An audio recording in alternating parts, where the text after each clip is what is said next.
Now for our next river, we'll go back to the UP. We're doing terrible on mileage here because we're going UP lower, but that's okay.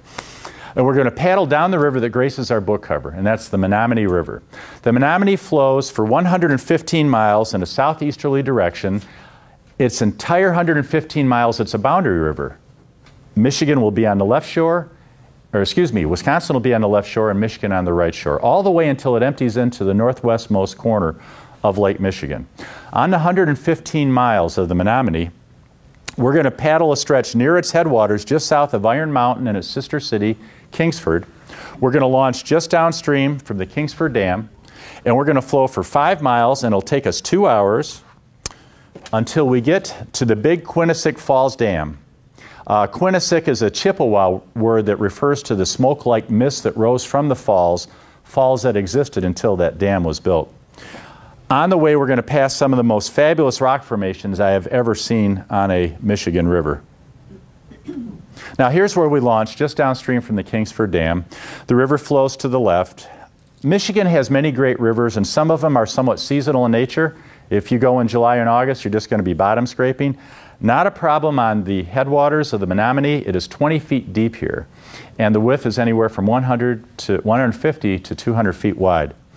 So the river flows left. Where my buddy's standing, if he'd have looked over his right shoulder, he would have seen the Kingsford Dam. This was built in 1924 by Henry Ford to power his local sawmill and manufacturing plant in the town of Kingsford. All wooden components for Ford cars were made at this Kingsford facility, including the Ford Woody station wagons. It was converted to glider productions during World War II. And all of the scrap wood from his sawmill was reclaimed, and much of it turned in part into charcoal briquettes, Kingsford charcoal briquettes, and that's where they come from. Not as interesting as being a 100-year anniversary of Navin Field, but not bad. Now, my buddy Mr. P, he likened the Menominee River, the first hour of the 2-hour trip, to a mini Mississippi River, which I thought was a perfect description. Like the Mississippi, but on a smaller scale. It's slow, it's wide, houseboats along the way. And because it is wide, there is little protection from headwinds that may be howling down the river from the east, and we had those headwinds on this day. They were a curse and a blessing. The curse was it forced us to work a bit harder, but the blessing was we took the trip in June, black fly peak season, and the black flies were no match for the headwinds, so that was very nice. So the first hour, slow, wide, nothing spectacular, but you get a special treat for your patience because once you get into the second hour, you are starting to come upon the rock formations. Beautifully sculpted rock islands like nothing else in the state of Michigan. Many of these rising up from the river floor go all the way up to 30 feet high. This one I particularly like. It looks like the Lower Peninsula looking into a mirror. Kind of interesting. And this was the one we chose for the book cover, with Maggie maneuvering the kayak around and alongside some of the beautiful rock formations. Just really incredible.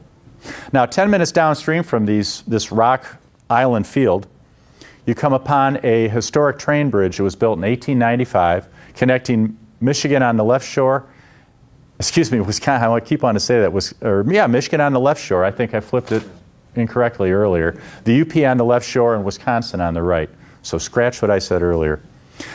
Another interesting aspect to this bridge, it was the scene of a tragic incident probably 4 or 5 years ago. There was a veteran of one of our armed forces who just snapped, and he took a rifle up here, and there was some kids tubing beneath it, and he shot several of them, and I think 2 died. There was a lot of dispute if he should be tried in Wisconsin or Michigan. So now downstream from there, you can see how the river starts to narrow. Just past there, there's a 7-minute paddle in the middle of this rock wall gorge. The rock walls are as tall as 70 feet high on both shores. Very, very pretty. And you can see that old historic train bridge in the background. Now once you get past these 7 minutes, the river widens again. You're now in the backwaters of the big Quinnesec Falls Dam, and you paddle across that lake and take out on the left shore. Now you remember the tough wind we had to paddle through at the start of the trip. They tuckered Maggie out just a little bit. Now while you're in this part of the western UP, there's a great side trip to take. From Iron Mountain and that Menominee trip in the east, if you go northwest about 30 minutes, you will hit Paint Creek, where the river is crazy and raging. Paint Creek is a tributary to the Menominee River. And this particular stretch of Paint Creek is known as Horse Race Rapids. Horse Race Rapids, the river is swirling wildly. Paint River, this section of it is flowing through the base of a gorge, and you can walk down a quarter-mile worth of steps to get down to ground level. When you get down there, the sound all around you is like a wall of thunder. It's really quite amazing. The noise you're hearing, a lot of it is just the rapids crashing and smashing their way against the boulders in the river and against the sides of the gorge. The locals refer to Horse Race Rapids as their Little Grand Canyon. And here the Horse Race Rapids come to an end. This river is only for the most experienced or those exhibiting poor judgment. For the rest of us, I'd say walk down those quarter-mile worth of steps and just get a look at a real piece of beauty flowing by you. Very, very nice. Now, right between Iron Mountain and these beautiful Horse Race Rapids are one of Maggie and my favorite lodging places for river trips. It's in the tiny little town of Florence, Kentucky. There I went again. Florence, y'all. Florence, Wisconsin, right on Highway 2. So if you crossed over the Mackinac Bridge, you go left on US 2, you eventually will hit the Lakeside Bed and Breakfast, owned by the very personable Rita. Rita's rooms are fabulous. Each room has their own fireplace in it. And your stay at Rita's Lakeside B&B comes complete with breakfast, candlelight breakfast, and dessert, maybe a little too heavy before you go on the river, but not bad nonetheless. All her rooms are great, but what you want to get is the second floor rooms that look out the back, because the view from those rooms will be a beautiful Fisher Lake. And this picture does not do Fisher Lake justice. It's absolutely gorgeous. I love this little town. It's a little spit of a town. It's in Florence County, Wisconsin. And Florence County is wonderfully rural. It's 80% forest. There's not a single stoplight in the entire county, which is amazing. And it's home to 7 of Wisconsin's most beautiful waterfalls, 4 on the Popple River and 3 on the Pine. As an added bonus, right across the street from Rita's B&B, Maggie claims has the finest Coconut Joy ice cream she ever ate. So I think it was the only Coconut Joy ice cream, but it was very good.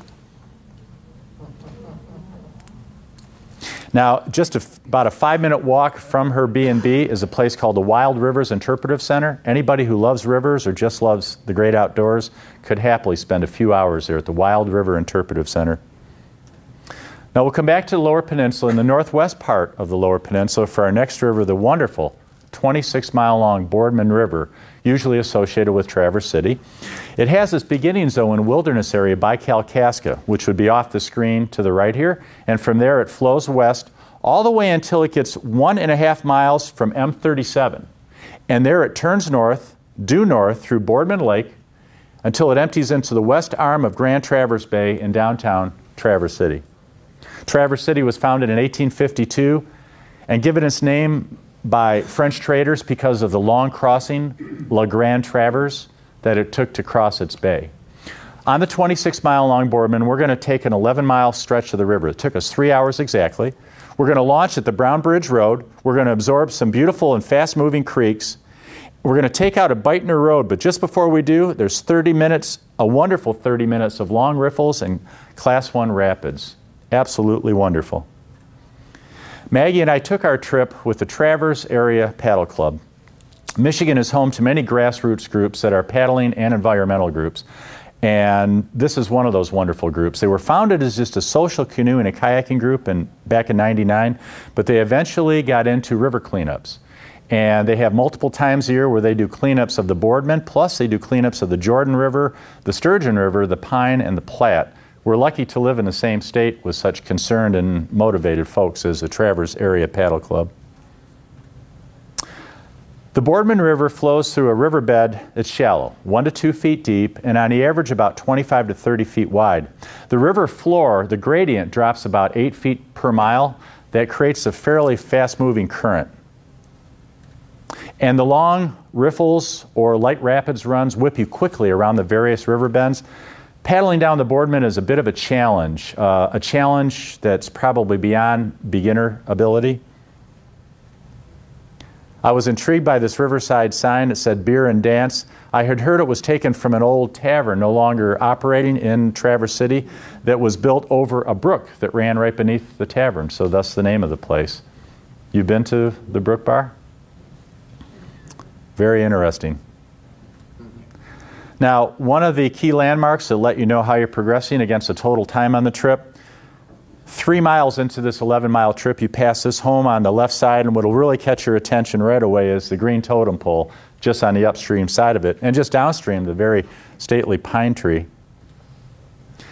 There are more homes and cottages on the Boardman that I tend to want to paddle past, but they never feel like they intrude on the solitude of this beautiful river.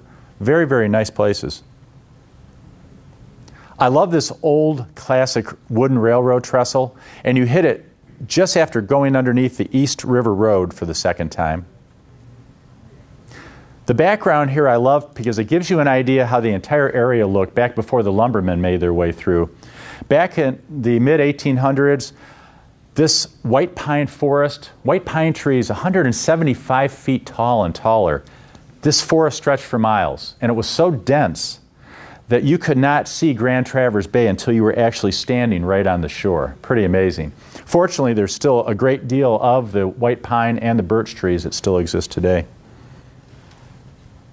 There is a series of footbridges that crisscross the Boardman River, and this particular one, although it's a little out of focus, lets you know you're at the Shumsky access. That tells you you're 7 miles into the 11 miles.